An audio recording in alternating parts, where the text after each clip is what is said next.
Morning, everybody. So lovely to be with you on a beautiful July Friday here from Western New York. I hope it's equally lovely in your part of the world. Um, let's see, I feel like I have a million thoughts swirling through my mind. This is not an uncommon occurrence with me because I take on too much mentally. It's not that I end up doing all of these things. Um, I just worry about them. I feel like I have a lot on my mind, but let's see. Where are we at? This is Tea Time with Tiffany, episode 104. We are now well into the summer. It's hard to believe that we're at this stage of the summer, actually, and I'm starting to feel a little panic, I guess is the right word, about the fall semester starting because it starts here in August. But I'm not going to get ahead of myself. I'm just trying to take it one day at a time. So let's circle around all of these things in the what's happening section. So what's happening with me? You know that Samantha was here visiting me last weekend. I wrote about that on Tuesday. It was very lovely. We had a wonderful time. I chronicled it all in the post, which I'll put in the show notes as well. We were all, including Anne and Henry, pretty broken up about Sam leaving on Sunday.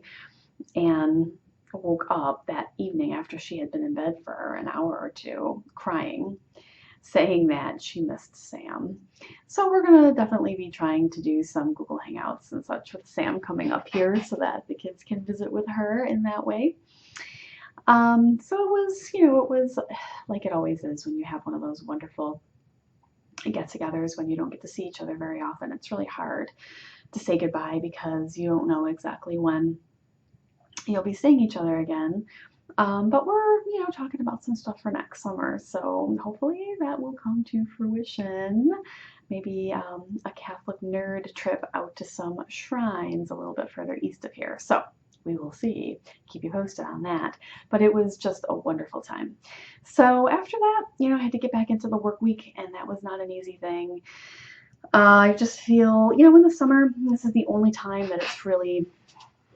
Sorry, my chair is like all creaky here in my office. It's the only time that it's really feasible for me to take days off, aside from over the winter and the holidays. So I've been taking days off here and there to do things with Mike and the kids, and to do some other little just long weekends, other things. And the only bad thing about that is that it just really breaks up my work days, my work weeks. And you all know that I'm on a writing deadline. I'm on chapter 4 of 7, and I'm closing in on finishing chapter 4. If I can meet my goal for today, I should be able to finish chapter 4 on Monday, which would be great, and then I'll just have 3 to go. By the end of July, let me look quickly at my calendar. I've got a little over 2 weeks after this. I'm trying not to project too far ahead so that I won't worry too much. I'm just going to do my very best to have as much done as I can by the end of July, because going into August, I really need to start focusing on planning for the fall for the class. That, is the main part of my job. So that's going to start. It has been interfering a little bit already this week. We had meetings, and of course, that's just, part of it. But it was really hard to get writing done this week. So it was kind of a tough week, I guess, work-wise. But I managed, and that's what I think has brought on a little of this anxiety that I'm currently feeling, because now we're talking about it. It doesn't seem like it's that far away. And I worry about not having all of the writing done once we get back into heavy fall mode, because then I don't know when I'm going to be able to continue to work on it. So I'm not going to worry. I'm going to do my best not to worry, because I guess it would really be disingenuous to say I'm not going to worry, because of course I am. It's just an inherent part of who I am. But I'm just going to do my best to just focus on one day at a time and have a goal for the day, try to get those things done. And I'm sure by the time we get into heavy planning mode right before the semester starts and the weeks leading up, I'll be in pretty good shape. I'm already in pretty good shape for where I'm at in the summer. So I'm just going to focus on that. I'm definitely in a zone too. I've got it down in terms of what I need to do for each chapter. Boom, boom, boom. I've got a template up, and I'm just, I pray every day before I write, that the Holy Spirit will inspire and guide my words. And so I'm just leaping out in faith that it's actually good and that it's what other people will want to hear and read. And so I'm just, but I'm definitely on a good trajectory because I've gained some momentum. Now that I have several chapters under my belt, I know exactly what I need to do and a good pace for each day. So I'm just going to have trust that by the end of July, I'm not going to be done, but I'll be in really good shape. And then in August, as we move into having to, switch back over to doing more class planning, then I will be able to squeeze in what I'll need to squeeze in order to finish before the semester starts. I'm going with that. And if it's not quite done by the time the semester starts, it's at least going to be mostly done. And the way that we're looking at it right now for the fall, I will be teaching 4 days a week.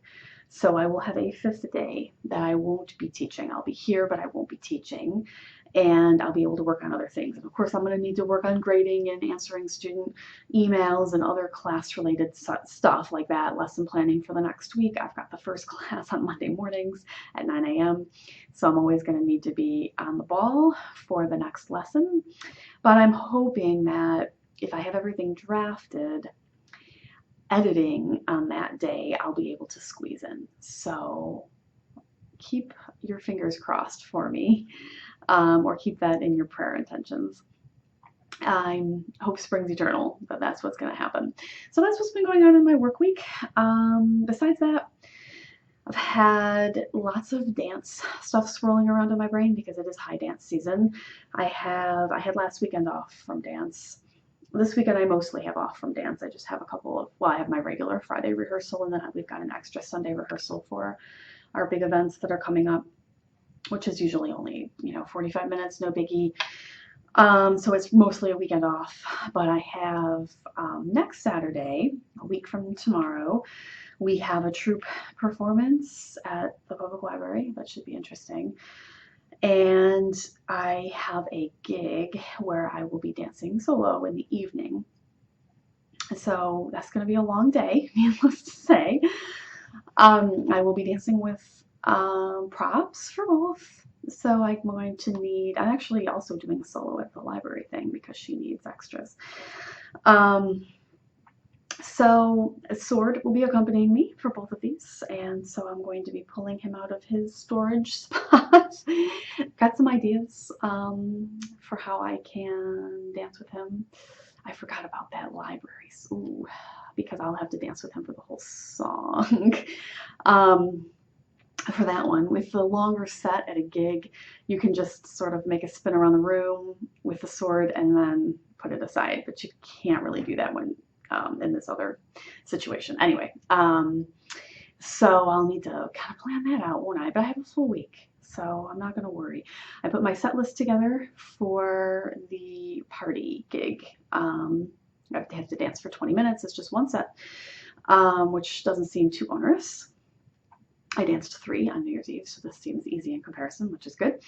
I will be with Claire, so she's also doing a set, so I won't be alone, which is nice.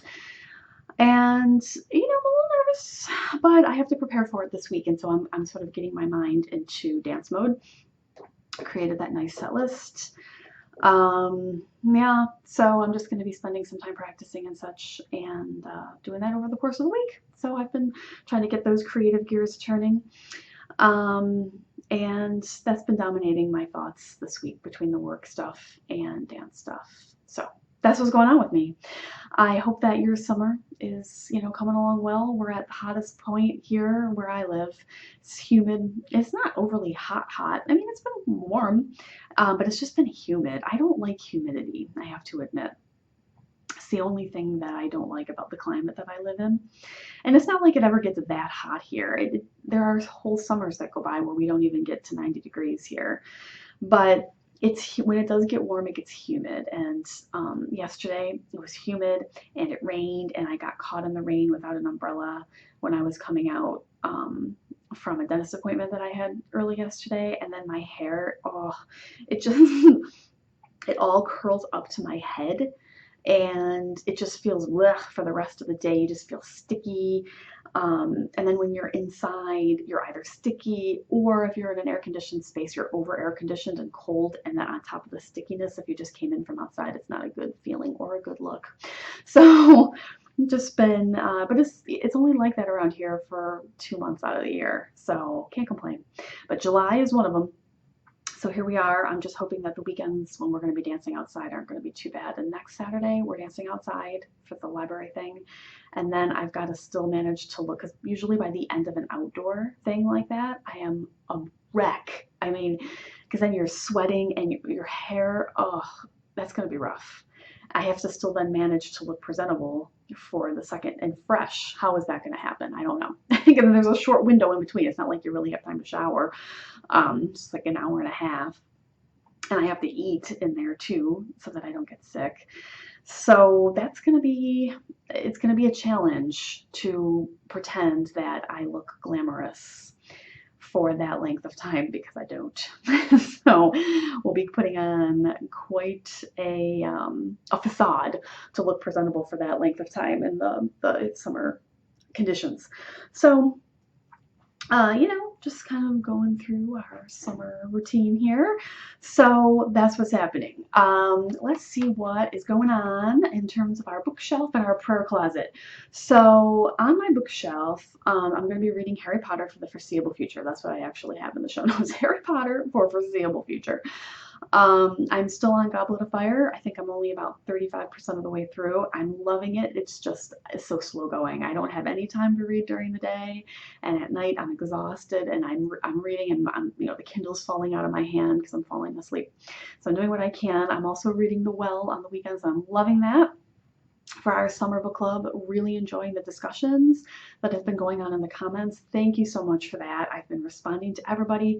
Everybody has had outstanding insights into the setting, the characters, the scriptural background. I have loved it. Thank you so much. I think this really has been the best book club so far that I've ever run, and I'm really enthused going forward. I don't think in the fall I will do one, but I'm thinking as the semester winds up, let's do a winter book club, closer to the holidays. So get ready. We'll take a little break, and then we'll do that in probably December. So based on this experience, I'm really feeling positive about that. One other thing I have on my bookshelf for you, I subscribe to I guess you could subscribe to it in a number of different ways. I just subscribe to their RSS feed. It's called Inspired Reads, and it's a blog, really. So I think that you can also get notifications from them in other ways, but this is the way that I do it. And so I get a thing from them every day with inspirational fiction and nonfiction that has gone on sale. And I've downloaded a number of books through them. And so the other day, I saw that Beverly Lewis, which is one of the original Amish writers of Amish fiction, she's one of the very first authors I ever read in that genre. I've always loved her work. There's a book on there, a new one of hers, fairly new, called The Photograph, and it's on sale right now for $1.99. I have it, a link to it in the show notes, so if you want to download that. Her early stuff, she had a bunch of trilogies, and she had a 5-book series called Abram's Daughters, I believe was what it was called. Excellent. I read all of those. I think I read them in print from the public library, but you can of course get them on Kindle. Outstanding. So I have a link in there to The Photograph, but when you go over to Amazon, just click on her author name and you'll see all of her other work. I have this one listed because it's on sale. I did read one of hers this is a newer one. I read one that was newer a couple of years ago, and I didn't like it as much. But you know how with authors, there's just different shifts in terms of their writing. So I don't know what to expect with this newer one. If it's sort of in this newer, it's not like it's a different style. I don't know what it was. I didn't like it as well. What was it called? The series had to do with a fiddler. It had a fiddler in the title. So this one I'm hoping is like her earlier stuff, which were just some of my favorite books I've ever read. So check it out, though. I mean, it's on sale, so it's a good way to get introduced. And like I said, check out her earlier trilogies, and that 5-book series I can't recommend more highly. Prayer closet. In our prayer closet this week, it is the Feast of St. Kateri. Happy Feast of St. Kateri. I have my little St. Kateri feast doll if you're watching the video. Isn't she so pretty? She came from St. Luke's Brush on Etsy. Very talented artist who paints these peg dolls, and she's one of my favorites. I've talked about this before, but she is my dad's confirmation patron. My dad is Mohawk, and so we just feel a strong family patronage to her. And my dad wasn't Catholic until I was in my 20s. And when he converted, I remember it, a very meaningful memory for me. And he took St. Kateri as his patron saint. So I have had quite an affinity for her ever since.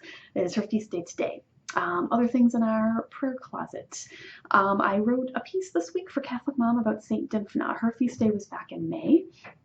She is the patron saint of people suffering from mental illness, and I wrote this piece. I have a link to the Catholic Mom piece. It talks a little bit more about why that is her patronage, and I just think of her often because I am a person that definitely suffers from anxiety. I absolutely suffered from postpartum depression after I had Henry 11 years ago. And sometimes prone to little bouts of the blues. So, it was a form definitely of depression. And so St. Dymphna is very close to my heart for that reason. And so I wrote about her and about her chaplet. So I definitely think of her more in the spring and summer season because she has a May feast day. So I popped that in as my Catholic Mom piece. If you want to go over and read, I got some really nice feedback in the comments from people talking about how they have a devotion to St. Dymphna and talking about her chaplet. And I do have a link in the Catholic Mom comments to Allison's Etsy shop. That's where I got my chaplet from. And she doesn't have any listed right now, but over on Etsy, you can send her a conversation to ask for a custom order, and you can see a picture over in the Catholic Mom piece of my chaplet if you want it to look like that. Also in the prayer closet, the St. Anne novena starts soon. I saw that Pray More Novenas is sponsoring that one. I struggled more with the St. Kateri novena because they weren't sponsoring it, and I kept forgetting to go to the prayers. Every day I just asked for St. Kateri's intercession and just prayed about those intentions. But I like getting those emails from Pray More Novenas with all of the prayers listed, and it makes it so easy. So they're going to be doing the St. Anne novena, and that starts next week. It might even be Monday, but I don't know for sure. I just know that it starts next week. So I will be tweeting that out every day. They send an email and you can just tweet it. And so if you follow my Twitter feed, whether it be on Twitter or along the side of the blog in the widget, you'll see those every day, and you can click over. It'll have a link to their page if you haven't signed up for the emails, or you can sign up for the emails and pray along. I love St. Anne. Her feast day is July 26th. Obviously, I named my daughter after her. That is my mom's middle name. So it's also just a strong family connection with St. Anne. So I will be definitely praying that novena. I know that St. Anne is particularly known for if you're praying for a spouse, or you're praying because you would like to have a child.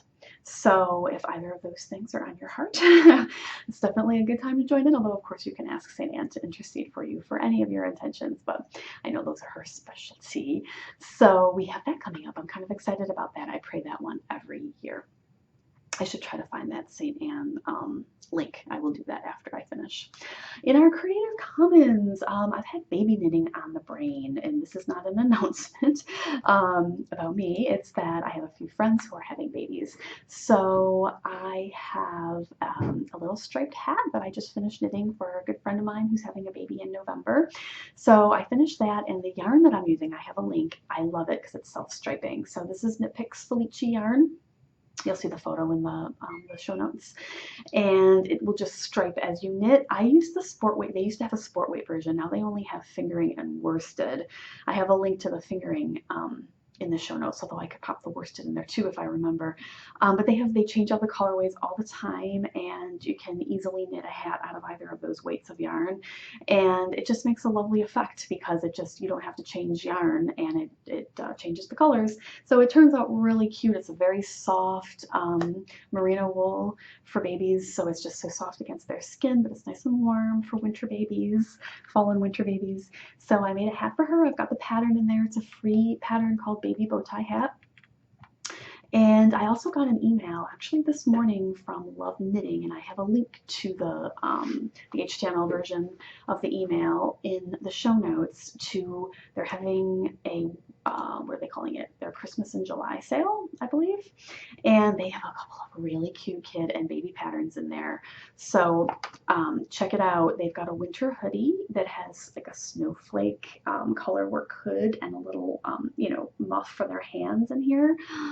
It's like heather gray and white. You can buy the pattern, or you can also buy the, let me start over. You can just buy the downloadable pattern, or you can buy it packaged with the yarn for a little discount. And I'm kind of tempted, although guys, seriously, I have so much yarn. I should try to use what I have, but I always feel like, well, I don't have exactly what I need for this particular project. But there's the hoodie. Let me pull up some things here while we're talking. Here it is, Christmas in July. So there's this snowflake blanket and hat. I'm very tempted by this. Beautiful color work in an aqua blue and white baby hat, and then a coordinating blanket. It's adorable, and it's Cascade 220 superwash. So that is a merino wool, a light worsted weight. Oh, the colors are so pretty. I don't have those exact colors in my stash. I have to say I'm tempted, but I shouldn't. But it would be for a gift. I don't know. I've got to think this over. But there's a bunch of other cute, there's a little snowman bunting set. Oh my goodness. You have to go take a look. And yeah, so some good stuff in there in our Creative Commons for the week. I'm feeling inspired by kid and baby knitting, and I'd like to knit Anna sweater. I've been needing to do that for a while. So thinking about that little hoodie for her. So that's what I got for this week. How you doing? What's going on with you? Do you have any summer creativity going on? Any new books that you would like to recommend? I have been loving how we've been recommending books to each other. So it's not even just like what we're reading at the moment, but I've had comments about, oh, I saw this or I saw that. Here's this new series and I've read the first book, but there's all these others. And I just love that our community is coming together to help each other out with that kind of stuff. We're our own little readers advisory, and I've had people sharing patterns and different projects that they're working on, whether it be knitting or cross stitch or embroidery. I love it. So pop some comments in, let me know what you're working on, what you're reading, how you're doing, and I will very much look forward to talking to you next week before my big dance gig. So you'll be hearing more about that, and I'll have more writing and all that. I'll let you know how that's going. Hopefully I'll have met my goal. Keep me on task. I would appreciate that, and keep me in your prayers. I will talk to you all soon. See you then. Bye.